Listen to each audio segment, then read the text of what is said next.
Die Schattenseiten und die Gefahren der E-Mobilität werden verschwiegen. Elektroautos und die boomenden batteriebetriebenen Fahrräder werden oft gleichgestellt mit dem Bild von sauberer Energie und Fahrzeugen ohne schädliche Abgase. Elektrofahrzeuge haben jedoch einige unbeachtete Schattenseiten. Für die Herstellung ihrer Batterien sind zwei Rohstoffe elementar notwendig. Kobalt, das größtenteils aus kongolesischen Minen stammt, und Lithium, welches hauptsächlich in Südamerika in extrem trockenen Regionen abgebaut wird. Da für die Gewinnung von Lithium erhebliche Mengen an Wasser erforderlich sind, gefährdet dies die Existenz vieler Menschen, die für Ackerbau und Viehzucht auf Wasser angewiesen sind. Kobalt aber wird in kaum gesicherten und daher stets einsturzgefährdeten und für die Arbeiter mithin höchst gefährlichen Minen abgebaut. Diese, darunter viele Kinder, arbeiten mit bloßen Händen und ohne Schutzmasken, obwohl das Einatmen von Kobaltstaub lebensbedrohliche Lungenerkrankungen verursacht. Was die Minenbetreiber des im Westen sitzenden Großkapitals aber wenig kümmert. Schließlich gibt es noch das Problem des Recyclings. Denn derzeit werden in Europa nur 5% aller Batterien recycelt. Nicht recycelte Batterien wiederum stellen eine erhebliche Gefahr dar, da aus diesen giftige Gase und Flüssigkeiten austreten können. Dennoch fördert die deutsche Regierung den Kauf von Elektrofahrzeugen mit 1,2 Milliarden Euro, um der E-Mobilität zum Durchbruch zu verhelfen.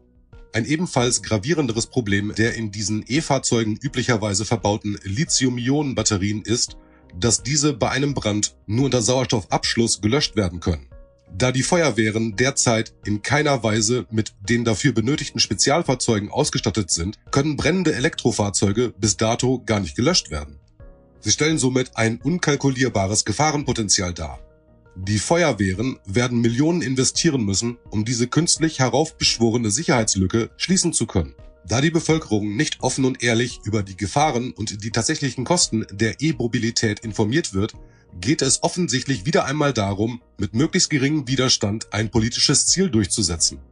Nämlich die national vorangetriebene Ablösung des Verbrennungsmotors und die damit verbundene abermalige Schwächung des Wirtschaftsstandortes Deutschland. Bezahlen wird diese unverantwortliche Politik am Ende der Steuerzahler.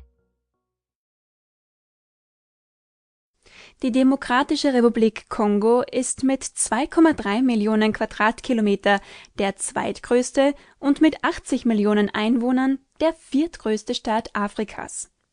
In Bezug auf seine immensen Bodenschätze im Wert von schätzungsweise 24 Billionen US-Dollar gilt es als eines der reichsten Länder, wenn nicht sogar als reichstes Land der Welt. Es besitzt 10% des weltweiten Vorkommens an Kupfer, 30% der Diamanten und 70% aller Eisenerzvorkommen. Vor allem aber werden dort über 50% des weltweit benötigten Kobalts geschürft. Also ein Mineral, ohne das zum Beispiel die Elektronik und von ihr abhängig die gesamte heutige Rüstungsindustrie gar nicht mehr denkbar wäre. Trotz seines Rohstoffreichtums aber zählt dieser Staat, bedingt durch die jahrzehntelange Ausbeutung, Korruption und jahrelange Kriege, zu den heute ärmsten Ländern der Welt und landete laut UN-Index für die Entwicklung im Jahr 2013 sogar auf dem vorletzten Platz. In einem Gespräch, das die investigative Journalistin Abby Martin mit dem aus dem Kongo stammenden Geschichtsexperten Campbell Musavuli führte, beleuchtete dieser sowohl die Vergangenheit als auch die Gegenwart des Kongo. Musavuli zeigt darin auf, dass der Kongo sogar das Potenzial hätte, die gesamte Weltbevölkerung mit bis zu 9 Milliarden Menschen zu ernähren. Mit der Stromgewinnung durch seinen Fluss, den Kongo, könnte von dort ganz Afrika mit Strom versorgt werden. Er hebt hervor, dass die Demokratische Republik Kongo der derzeit weltgrößte Lieferant von Kobalt ist. Nahezu jedes Auto, jeder Computer, jedes Mobilfunk- oder sonstiges elektronische Gerät enthalte Kobalt aus dem Kongo. Ebenso leider aber auch sämtliche Panzer, Flugzeuge, Hubschrauber, Raketen, Kriegsschiffe, U-Boote und so weiter. Ein strategisches Papier der US-Administration legte sogar in aller Klarheit dar, dass es ohne Kobalt aus dem Kongo unmöglich sei, Kriege zu führen. Genau das aber nun brachte den Kongo bereits Mitte des letzten Jahrhunderts ins Fadenkreuz der Interessen des US-Imperiums. Das meint nicht nur die US-Regierung und ihren Militärapparat, sondern vor allem auch die US-Großkonzerne samt der Hochfinanz. Zuvor war der Kongo unter der Kolonialherrschaft Belgiens ca. 70 Jahre lang nahezu aufgerieben worden. Die Hälfte der Bevölkerung, also ca. 10 Millionen Kongolesen, sind in jener belgischen Kolonialzeit durch Gewalt und Unterdrückung gestorben. Ein Verbrechen, ja letztlich ein Genozid, der für die meisten Menschen, so Musavuli, aber schlicht ausgeblendet blieb. Während der Kongo anfangs vor allem wegen seines Kautschuks ausgebeutet wurde, wurde er es später um seines hochwertigen Urans willen. Ohne dieses Uran aus dem Kongo hätte es keine Atombombenabwürfe auf Hiroshima und Nagasaki geben können. Und heute, wie eingangs schon erwähnt, geht es zusätzlich um seine Kobaltvorkommen. In der zweiten Hälfte des letzten Jahrhunderts gelang der kongolesischen Bevölkerung nach langem, zähem Kampf für ihre Unabhängigkeit die Befreiung vom kolonialistischen Joch Belgiens und der Sprung in die Eigenständigkeit.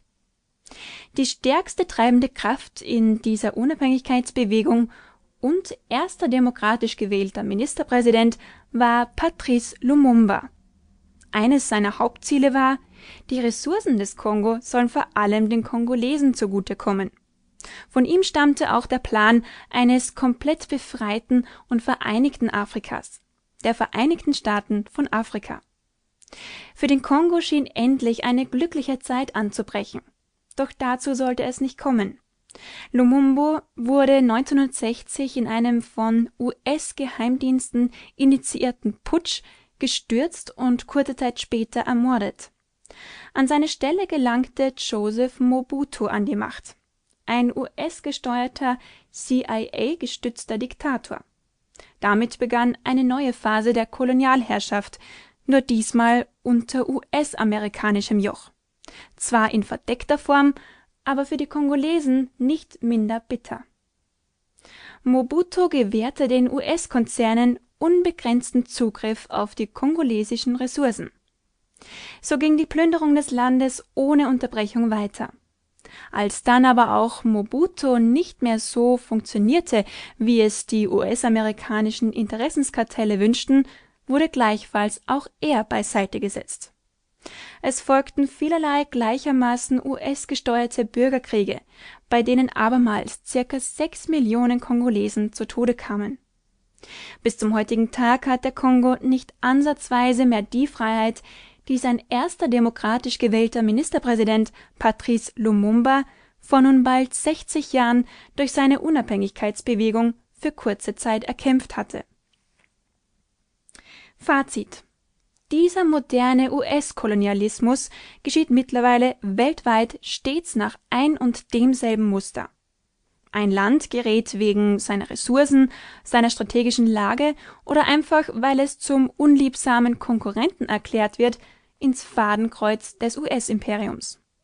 Sodann wird es durch gezielte, zumeist verdeckte, durch Geheimdienste veranlasste Terroranschläge oder sonstige Aktionen destabilisiert. Weiter wird das Zielland mit blutigen Unruhen überzogen, mit dem Ziel, seine Regierung zu stürzen und durch eine US-gesteuerte zu ersetzen. Zuvor wird die legitime Regierung durch die nicht weniger US-gesteuerten Mainstream-Medien derart massiv dämonisiert, dass schließlich sogar ein militärisches Eingreifen gerechtfertigt erscheint. Eine größere öffentliche Empörung bleibt durch die Deckung dieser massiven Menschenrechtsverletzungen durch die Medien bisher aus, und die USA kann ihre Agenda ungehindert fortsetzen. Verbreiten Sie darum diese Sendung weiter, damit die Gewalt und Unterdrückung, die im Kongo und anderen Ländern geschah und geschieht, nicht weiter für den Großteil der Menschen ausgeblendet bleibt. Sehen Sie nun das gut 20-minütige Gespräch, das die investigative Journalistin Abby Martin mit dem Kongo-Experten Campbell Musavuli führte.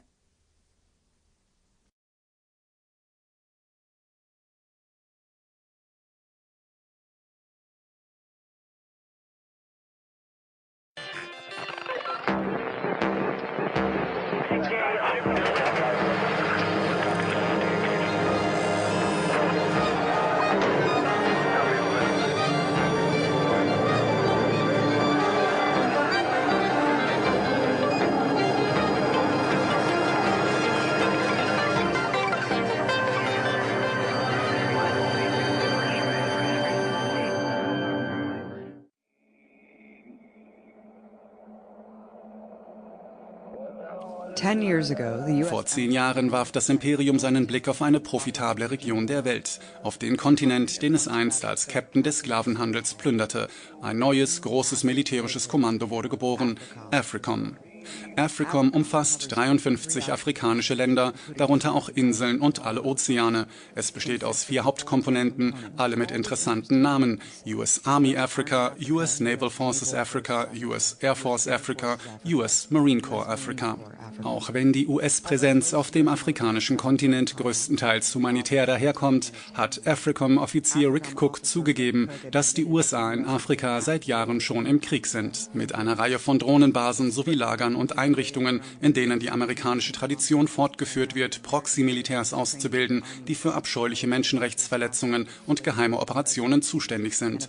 Weit entfernt von einem Krieg unter der Gewaltschwelle führt AFRICOM jeden Tag mehrere Missionen durch.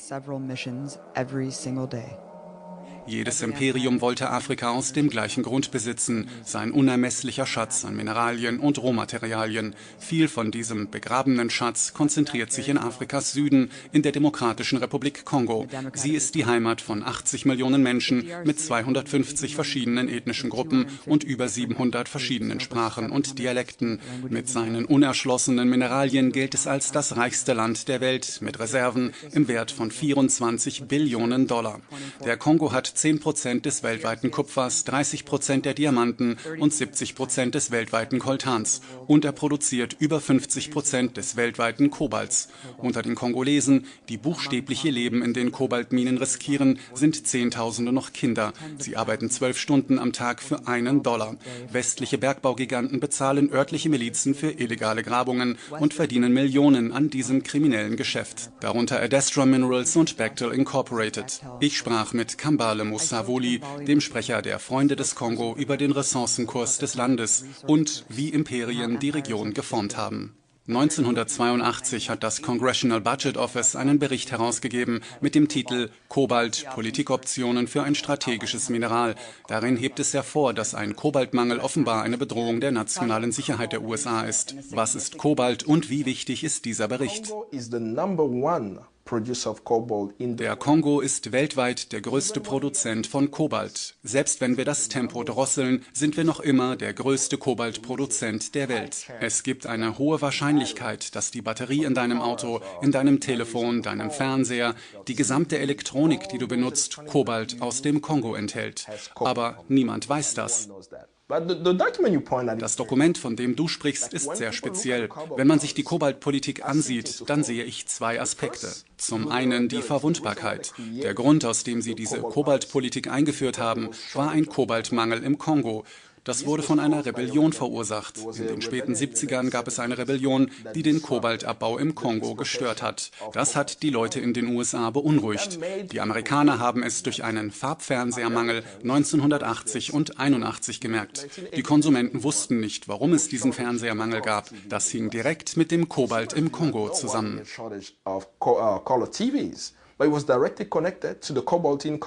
Von daher konnten wir uns ausrechnen, okay, wir produzieren in den USA kein Kobalt. Wir haben keine bekannten Kobaltreserven. Das Land, aus dem wir Kobalt bekommen, damals Zaire, heute Kongo, hat einen Präsidenten, den wir installiert haben. Wie muss unsere Kongo-Politik also aussehen? Dieses Dokument war die Rechtfertigung dafür, Mobutu zu unterstützen, in dem Wissen, dass er die Staatskasse plünderte. Er tötete Dissidenten und so weiter. Aber weil er für unseren Zugang zu Kobalt so wichtig war, haben wir ihn unterstützt. He was actually, killing dissidents in the country and so on. Because he was so essential for our access to cobalt, we supported him. Nicht nur wegen unserer Elektrogeräte. Unsere wirkliche Verwundbarkeit ist nicht die Elektronik. Wenn es in den USA einen Kobaltmangel gibt, dann betrifft das US-Militär. Und das steht ganz offen in dem Dokument. Ohne Kobalt aus dem Kongo haben wir Schwierigkeiten, Krieg zu führen. we'll have problem with that. Für was benutzt das US-Militär Kobalt? You cannot have a drone without cobalt. Ohne Kobalt keine Drohne, kein Flugzeug. Man kann ohne Kobalt kein Space Shuttle starten. Auch in Atomreaktoren wird es gebraucht. Es wird buchstäblich in den meisten militärischen und Weltraumanwendungen genutzt. Wenn es einen Kobaltmangel gibt, dann können wir keinen Krieg führen. Das ist die größte Verwundbarkeit bei der Kobaltpolitik. We can't wage a war. That's the first vulnerability of the cobalt policy. So if we want peace in the world, wenn wir Weltfrieden wollen, sollten wir sicherstellen, dass der Kongo von den Kongolesen kontrolliert wird, damit sie ihre Ressourcen einsetzen können, um ihr Leben zu verbessern. Sauberes Wasser, Elektrizität, ein besseres Leben im eigenen Land. Anstelle davon, dass die Mineralien an die westlichen Nationen gehen, im Militär genutzt werden und rund um die Welt Verwüstung anrichten. Ursprünglich Gold, dann Kautschuk, dann Sklaven und nun Kobalt. Afrika hat über 5 Jahrhunderte Unterdrückung und Diebstahl durch europäische Imperien ertragen. So sehr, dass sich die gesamte kapitalistische Welt mittels dieser vernichtenden Unterentwicklungspolitik selber entwickeln konnte. Der Kongo hat die übliche Kolonievergangenheit. Die vielfältige Landschaft, auf der 450 unabhängige afrikanische Gruppen leben, wurde in den 1880ern mit Grenzen umgeben, als private Holding europäischer Investoren. Das koloniale Projekt wurde auf der Berlin-Konferenz 1884 der Freistaat Kongo genannt. Ein Treffen, um Afrika unter europäischen Imperien aufzuteilen, ohne Afrikaner. Chef und Bonze des Kongo-Freistaats war der blutdürstige belgische König Leopold II. Er führte eine Armee, die die Region eroberte, afrikanische Führer ermordete und die Menschen brutal unterdrückte. Der verrückte König erzählte der Welt von seiner noblen Mission, dem neu geformten Kongo die Zivilisation zu bringen. Unterdessen hat er jeden Zentimeter geplündert. Teil seiner Taktik war, Arbeitern die Hände abzuschneiden, auch Kinderarbeitern, wegen des Verbrechens ihre tägliche Kautschukquote nicht geschafft zu haben.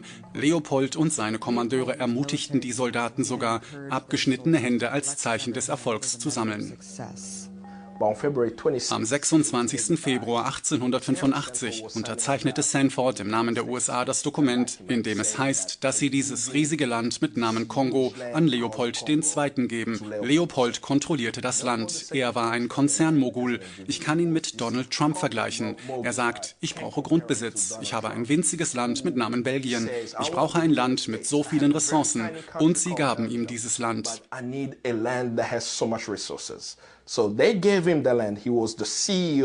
Er war der Vorstandsvorsitzende des Kongo, des sogenannten Kongo-Freistaats. Und mit dem Land haben sie Kautschuk und Elfenbein ausgebeutet.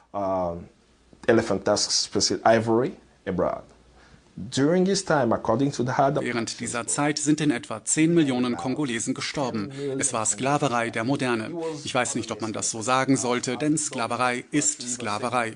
Sie nahmen Kongolesen und brachten sie aufs Feld. Man musste Kautschuk bringen. Sagen wir, ich bringe nicht die Quote von 60 Kilogramm am Tag. Dann werde ich entweder zu Tode geprügelt, direkt getötet oder mir wird eine Hand abgeschlagen.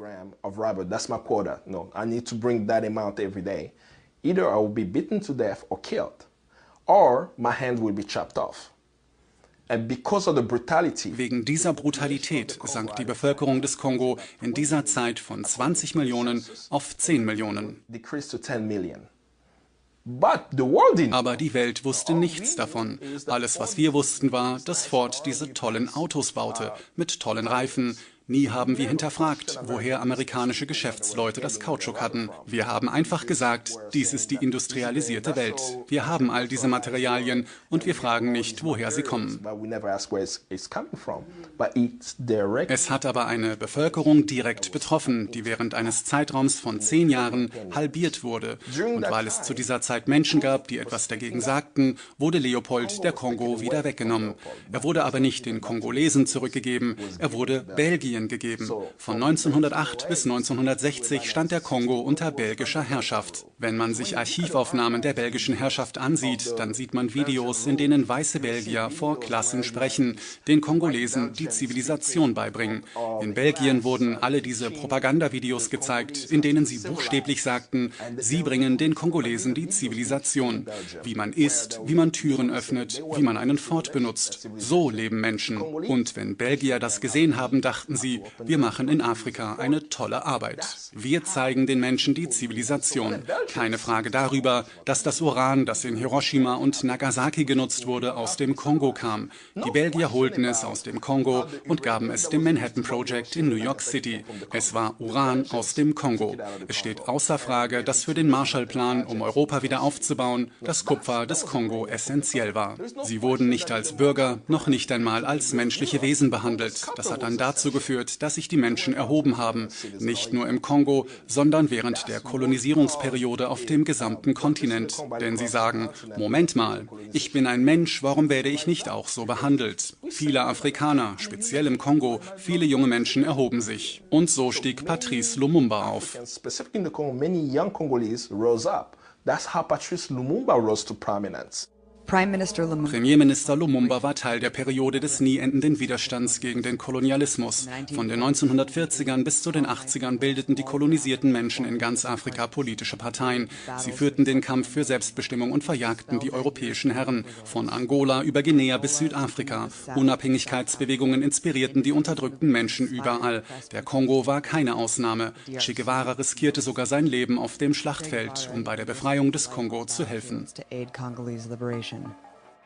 Nach beinahe einem Jahrhundert der belgischen Kolonialherrschaft wählte der Kongo 1960 seinen ersten demokratischen Präsidenten Patrice Lumumba. Erzählen Sie uns vom Kampf, der das möglich machte, und von der Wichtigkeit dieses Sieges. Patrice Lumumba ist eine imperiale Panne, so sehen Sie ihn. Er gehörte der Elite des Kongo an. Im Kongo konnte man laut Kolonialgesetzen nicht über die 8. Klasse hinaus lernen. Nach der 8. Klasse gab es keine Bildung mehr. Und dann machte man einen Test, in dem man eine Karte bekommen konnte, ob man eine zivilisierte Person war. Sie hatten also tatsächlich Karten, auf denen stand zivilisiert. Civilisé stand darauf. Civilized card that will say you are civilisé. Mit dieser Karte durfte man in die Innenstadt gehen. Man durfte Auto fahren oder ins Kino gehen. Wenn man ohne diese Karte in all den westlichen Geschäften auftauchte, dann wurde man verhaftet. Lumumba war unter jenen, die diesen Zugang hatten. So Lumumba was amongst those who had that access. Er tat jedoch etwas sehr Fundamentales, was nicht zur elitären Klasse gehörte.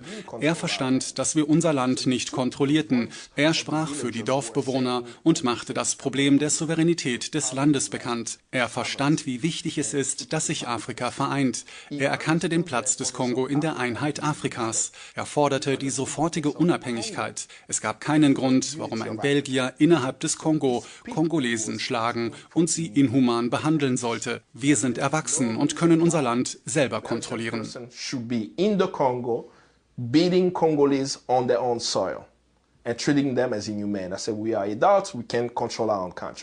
1958 sprach der 34 Jahre alte Lumumba auf der internationalen panafrikanischen Konferenz des Premierministers des neuerdings unabhängigen Ghana, Kwame Nkrumah. Dort sprach er über das Ziel, den Kongo vom Kolonialismus zu befreien.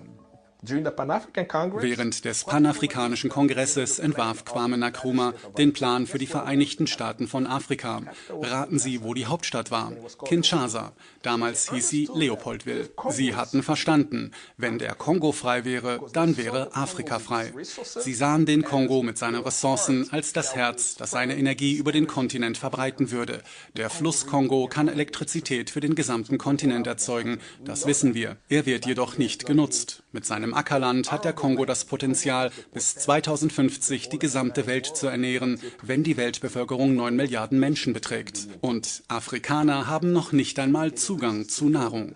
Lumumbas Mission war sicherzustellen, dass die Kongolesen unabhängig werden und alle diese Ressourcen zu ihrem Vorteil nutzen. Und natürlich zum Nutzen des gesamten afrikanischen Kontinents. Für die westlichen Mächte war er eine Gefahr. Er machte ihnen klar, sollte er gewählt werden und den Kongo kontrollieren, dann würde er sicherstellen, dass die Ressourcen des Kongo den Kongolesen zugutekommen.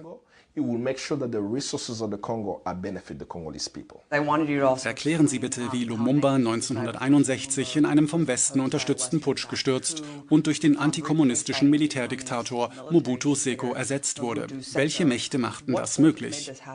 The United States Die Vereinigten Staaten. Nachdem Patrice Lumumba im Mai 1960 die Wahlen gewonnen hatte, wurde er innerhalb von Wochen abgesetzt und am 17. Januar 1961 von der CIA ermordet. Selbst nach offizieller Darstellung wurde er getötet und begraben. Dann gruben sie die Leiche wieder aus, weil sie Angst hatten, seine Grabstätte würde zu einer Wallfahrtsstätte. Dann zerstückelten sie die Leiche und stellten sicher, dass nichts von Patrice Lumumba übrig blieb. People will use that area as a place of pilgrimage. And then they chop his body off to pieces and put it in acid and made sure that there was no remaining of Patrice Lumumba. He was a democratically... Er war der demokratisch gewählte Führer eines Landes, ermordet, weil er wollte, dass die Ressourcen des Landes der Bevölkerung zugutekommen. Nach der Tötung Lumumbas sahen wir bei Mobutu diese Beisitzer der Macht. Er wurde von der CIA unterstützt. Das ist diese schöne Art Widerspruch auf Seiten der USA. Man tut diese Dinge im Dunkeln und nach 50 Jahren kann man die offiziellen Dokumente dann veröffentlichen. Wenn wir uns die Aufzeichnungen der 60er Jahre durchlesen, 40% davon sind nun zugänglich, dann sehen wir, wie viel Geld ausgegeben wurde, um einen Diktator zu stützen, der den Kongo 32 Jahre lang abwürgte. Von 1965 bis 1997 wurde Mobutu vom Westen unterstützt. For 32 years, from 1965 to 1997, Mobutu was supported by the West until bis die USA entschieden, dass sie ihn nicht mehr mögen. Er dient den Interessen des Westens nicht mehr, so wie bei Saddam Hussein. Und sie entschieden, einen Putsch zu unterstützen, einen militärischen Aufstand, nicht geführt von den Kongolesen, sondern von US-Alliierten in Uganda. Die USA unterstützten 1997 die Invasion des Kongo, um das Regime Mobutus zu stürzen. Wegen der militärischen Handlungen hat er über 6 Millionen Kongolesen getötet. Which now, because of the military action, he has taken the lives of over 6 million Congolese. Welche Kraft stand hauptsächlich hinter diesem andauernden Genozid und welche Rolle spielte Ruanda? Wir müssen den Zusammenhang herstellen. Wer war zu dieser Zeit der Präsident der Vereinigten Staaten? Bill Clinton war es während der Invasion. Bill Clinton hat zusammen mit dem Nationalen Sicherheitsrat der USA Entscheidungen für die Zukunft Afrikas getroffen. Und folgende Entscheidungen wurden getroffen. Der Genozid 1994, die Entscheidung wegen Somalia, Black Hawk Down und er traf eine Entscheidung zum Kongo. Alle 3 Entscheidungen waren ein Desaster. Alle. Ich erinnere mich noch daran, als der Black Hawk abstürzte. Ich war noch jung und sprach mit Leuten, die nicht verstanden, warum Somalis auf amerikanische Soldaten schossen. Ich sagte, ihr seid Invasoren. Darum schießen sie auf euch. Wärt ihr nicht dort, würden sie nicht auf euch schießen. Das ist die Realität. That's why they're shooting at you. If you are not there, you'll not be shot. So that's the reality. But now to... Und nun zum Kongo. Bill Clinton und sein Stab, Susan Rice und andere, sie erschufen die Entebbe-Prinzipien. Auf Basis dieser Prinzipien sprachen sie von den sogenannten Renaissance-Führern in Afrika. Sie wählten afrikanische Führer aus und sagten, dies ist der neue Weg. Nach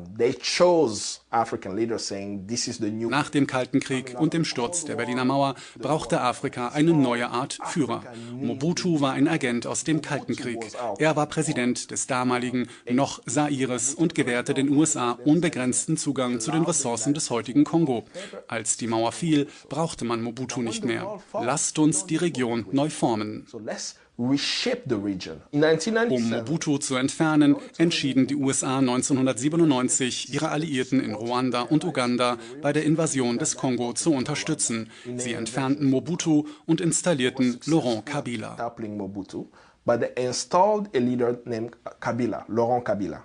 Westliche Geschäftsinteressen und Politiker brachten den Vater des derzeitigen Führers Joseph Kabila, den Rebellenführer Laurent Kabila, an die Macht. Der Vorsitzende der American Mineral Fields war freundlich genug, seine Rebellenkräfte, die gegen Mobutu kämpften, ganz offen zu finanzieren. Als Gegenleistung für ihre Investition versprach ihnen Kabila Senior einen $1 Milliarde Bergbauvertrag. Laurent Kabila kam im tödlichsten Krieg der modernen afrikanischen Geschichte an die Macht. Mit Massentötungen und weit verbreiteten Gräueltaten in 9 afrikanischen Ländern. Die Kongolesen litten vor allem unter Invasionen der Armeen Ruandas und Ugandas. 2 brutale Pro-Kabila-Diktaturen, die noch immer von den USA finanziell unterstützt werden. Die zweite Kongo-Invasion war so furchtbar, dass auch meine Familie flüchten musste. Wir gingen im August 1998. Was danach passierte, ist eine echte Narbe auf dem menschlichen Gewissen. Millionen sind gestorben, aber wie sind sie gestorben? Man hat ausländische Truppen im Land, die die Bevölkerung terrorisieren, sie töten und lebendig begraben. 2001 ergriff Laurent Kabilas Sohn Joseph die Macht, nachdem sein Vater ermordet worden war. Während eines blutigen Bürgerkrieges versuchte er nun, diese Macht zu behalten. Joseph Kabila ist seit 2006 Präsident des Kongo. Für November 2016 stehen Präsidentschaftswahlen an. Alles, was er bisher getan hat, sieht so aus, als verlängere er seine Amtszeit und bricht so die Verfassung. Was wird mit dem Kongo passieren, wenn er das tut? Die Hoffnung lautet Revolution. Wir müssen aber auch historisch betrachten, wie lange er an der Macht ist. 2001 wurde sein sogenannter Vater ermordet. Der Kongo ist keine Monarchie, aber er erbte die Macht. Es stellt sich also die Frage, wie er 2001 der Präsident des Kongo wurde. Er wurde installiert. Westliche Nationen hatten ihn als den Präsidenten des Kongo anerkannt. Er blieb bis zu den offiziellen Wahlen 2006. Er ist also seit beinahe 15 Jahren an der Macht. 2006 gab es aber die Hoffnung, dass die Kongolesen eine Entscheidung treffen. Es gab zwei Hauptkandidaten, Joseph Kabila und Jean-Pierre Bemba, der vor dem Internationalen Strafgerichtshof angeklagt ist, wegen Verbrechen gegen die, in Anführungszeichen, Zentralafrikanische Republik. Aber am Ende der Wahlen wurde Kabila zum Gewinner erklärt. Im Kongo gab es einen Aufstand. Es ist das erste Mal in der Geschichte, dass westliche Diplomaten in ihrem Bunker im Kongo bombardiert wurden. Er tötete beinahe ein Dutzend Diplomaten, weil er Angst hatte, dass der Westen seine Meinung ändert. Aber natürlich wurde er danach nicht zur Verantwortung gezogen. Alle westlichen Nationen setzten auf Kabila. Warum? Weil sie ihn als den Führer sahen, der ihnen den Zugang zu den Mineralien des Kongo sichern könnte. Während er an der Macht war, kann man sehen, dass viele Bergbauverträge unterschrieben worden sind, von denen die Menschen im Kongo gar nichts hatten. Die internationale Crisis Group merkte an, dass die westlichen Nationen 2007 Kabila unterstützten, weil sie das Gefühl hatten, das ist unser Mann. Ihn können wir kontrollieren. 2011 gab es laut Verfassung die zweite offizielle Wahl. Auch diese Wahl war gefälscht. In einigen Gebieten gewann Kabila mit über 100%. Unzählige Wahlbeobachter, darunter das Carter Center, nannten die Ergebnisse illegitim. Während der Massenproteste schwankten die USA 3 Monate lang, bevor sie offiziell Kabila als Präsidenten des Kongo anerkannten. Die Verfassung erlaubt nur 2 Amtszeiten. Sein neuer Versuch, die kommende Wahl mit einer Volkszählung zu verzögern, traf auf erbitterten Widerstand. Als er in das Parlament und in den Senat gewählt wurde, ging die Jugend des Kongo auf die Straße. Sie sahen, was die Politiker taten, und sie gingen auf die Straße. Sie brachten eine 15 Millionen Einwohnerstadt zum Erliegen. Junge Kongolesen von 15 bis in die 20er, die die Politik beobachteten. Young Congolese from, I'll say, 15 to 20-some years old who were watching the political scene. 2 Wochen lang gab es Proteste, die Nein zur Verfassungsänderung sagten. Viele wurden getötet. Offiziell heißt es, dass 42 Menschen getötet wurden. Wenn wir uns jedoch die Tatsachen vor Ort anschauen, im März vergangenen Jahres fanden Anwohner und die Vereinten Nationen in Kinshasa ein Massengrab mit 425 Leichen.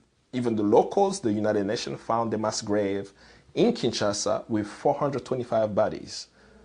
Jahrzehntelang setzten Imperien solch brutale Taktiken ein. Mit anderen Zeiten kommen andere Strategien, darunter auch eine falsche Präsentation der eigenen Rolle. Von Kuba bis zum Kongo haben die USA und ihre Lakaien in Jugendbewegungen investiert, um die Zukunft ihrer Länder zu vereinnahmen.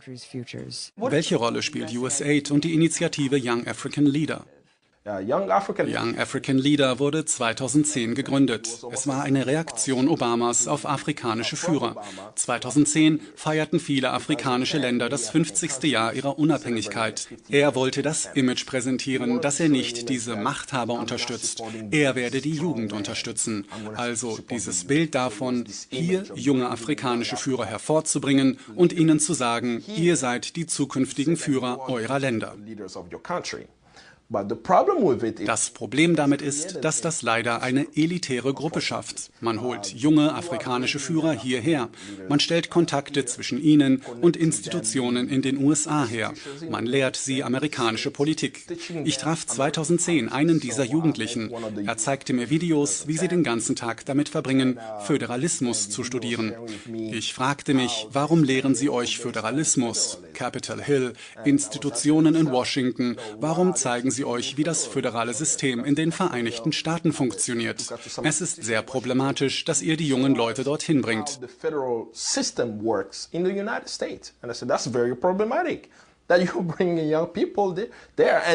Und dann präsentiert ihr das, was wirklich passiert, so, als würde das System für uns arbeiten.